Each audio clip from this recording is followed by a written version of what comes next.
Welcome to this introduction to self-organization. I'll be looking at moving beyond hierarchy into self-organizing systems, where this is coming from, to land on some definitions of self-organizing and self-organizing systems. There's a lot of interest nowadays in moving beyond the conventional management hierarchy, whether that's an outright rejection of it or trying to evolve and adapt it in some way, or trying to move into some kind of self-organizing. But it can be helpful to think about it. What we're moving away from is where the traditional functions of organizing, like planning, coordinating, controlling, staffing, directing, and so on, they're no longer centralized either in a leadership team or managers or a steering group or a coordinating committee or so on. So that's part of the shift away from hierarchy, is these functions are no longer going to be centralized in those places. And the question then becomes, what do you replace it with? What do you do instead? So here's some options of some varieties of self-organizing beyond hierarchy. A very common option is the unstructured version. There's no replacement for the management hierarchy, no replacement of any kind of structural process. People often say, well, we're all adults here, we'll just get on with it as we see best. Now that can get a bit chaotic. People can be all running in their own directions. There's no kind of overall alignment or direction, or no clear way of deciding things or figuring things out. So that kind of chaos is unfortunately all too common nowadays. Another option is more like you have a palette of paints that you can choose from to make up as you go along or create your own version. You may introduce a particular peer feedback process and a conflict resolution process and a particular meeting process. There's a lot of different options out there for alternative ways of organizing nowadays. And you can pick and mix different versions from a palette that has multiple different options and create your own version. Often there's quite an investment in doing that. Can be a lot of work, can be difficult to get the different things to fit together, but it can work and a lot of people do it. But one of the limitations of doing it in that way is that you're not going to be addressing the foundations of the power structure that underlies how you work together. If you're not addressing the foundations of who decides what, how those decisions get made, and any kind of shadow power structure in terms of informal social power, things like that, if those aren't addressed either, then that can be a limitation. So there's another option, which is self-organizing system, which is often like a package of predefined set of rules that you can import into your organization that will define how all of these things work. And it's rule-based, which means that the power structure of that management hierarchy, the foundational power structure, is replaced by this set of rules that defines processes that you use for how you're working together. And it means you've got that as an external reference point to refer to, so that if people try and use their power in inappropriate ways, there's a set of rules that contains that. And this is how the rule-based self-organizing system can create a way of working that can be effective.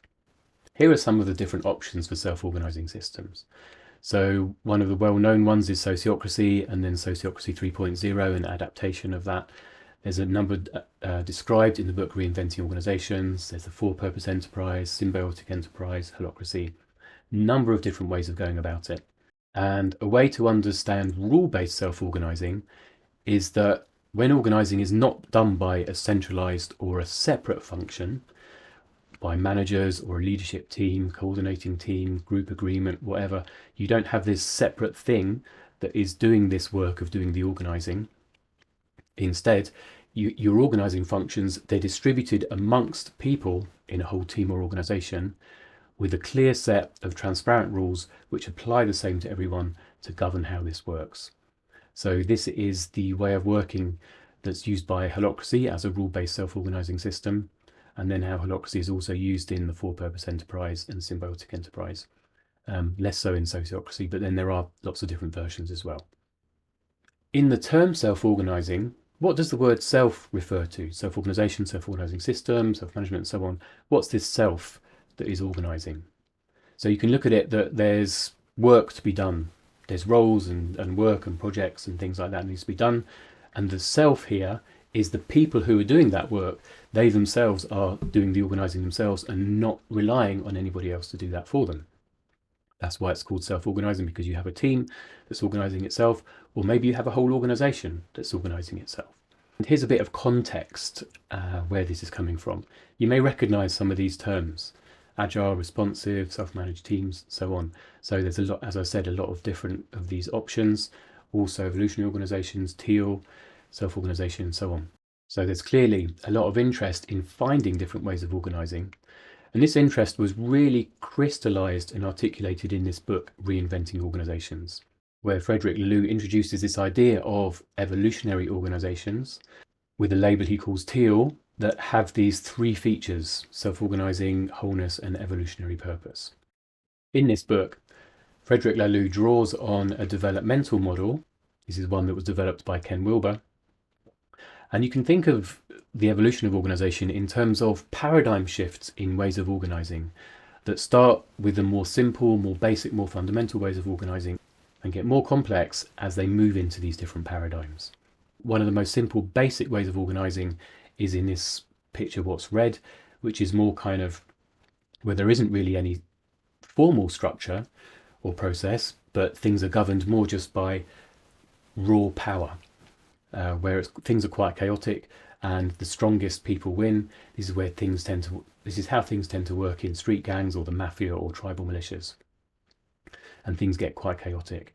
And from that kind of chaos and raw power evolves a need for a bit more structure, a bit more stability, and a bit more control. So you then get into the amber, which is more about bringing in hierarchy and control, having more kind of bureaucracy, some more rules to follow to contain some of that chaos. But then when you move to the extreme of that and things get too bureaucratic and controlled, there's a need to break out of that into things being more kind of individualistic, which is a more kind of orange colour. And it's more of what we see more conventionally in the corporate world. There's innovation, competition, moving towards profit, and so on. And when you get to the extremes of that, you overdo that too much, there's a realization, wow, things are too individualistic. We actually need to move more into more of a kind of green way of working, where it's more about shared values, more about engaging people. It's more about equality, participation, inclusiveness, getting multiple perspectives involved in decisions, and more about being more relational and working together. And so there's that kind of green. That's where things like kind of more kind of lean and more kind of agile ways of working come from. And then in Reinventing Organizations, Frederick Laloux describes teal, which is something of a kind of integration of a lot of the previous different levels into a new way of organizing, which is where you have some aspects of hierarchy, you do have some clear role definitions, but you have distributed decision making. You have more self-management or more self-organization. You're working towards an evolutionary purpose. And you have some of that inclusiveness that you have in green, you have some of that individual expression and autonomy that you have in orange, and some of the rules and structure that in the amber one, and so on.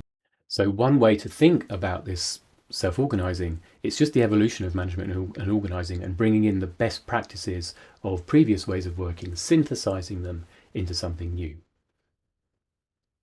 And you're replacing those different ways of working when you're working with holacracy and rule-based self-organizing. You're replacing them with a set of rules that are defined outside of anybody and put in place the constraints within which everybody needs to act. So this allows us to land on a definition of self-organizing, and you can think about it in terms of three contexts. The organization context, where the work is done; people context, where you meet as people outside of your roles and look at your relationships there; and then the legal context, which looks at issues of equity, ownership, capital, and so on, and how that's divided up. Self-organizing in an organization context provides clarity about who does what, clarifies what people can rely on each other for, optimizes your operational meetings, shifts power so that everyone can contribute to the evolving structure. It's one way to think about self-organizing in the organization context. In the people context, you're looking at conditions for healthy human relationships and development so that people can have clear communication and relate to each other well and show up in their wholeness as a group of people, so that that can then support them to work well in the organization context. And in the legal context, you have your clear structures and processes to encode the ownership of equity, assets, shares, capital, and so on. And all of that needs to be done separately from the people relationships and from the work you're doing in an organization, because all three of these domains are all different enough to warrant different structures and processes and ways of working. So there we have it, a short introduction to self-organization. We looked at moving beyond hierarchy, how that can move us into self-organizing systems, a bit about the history of where this is coming from to help us land on some definitions.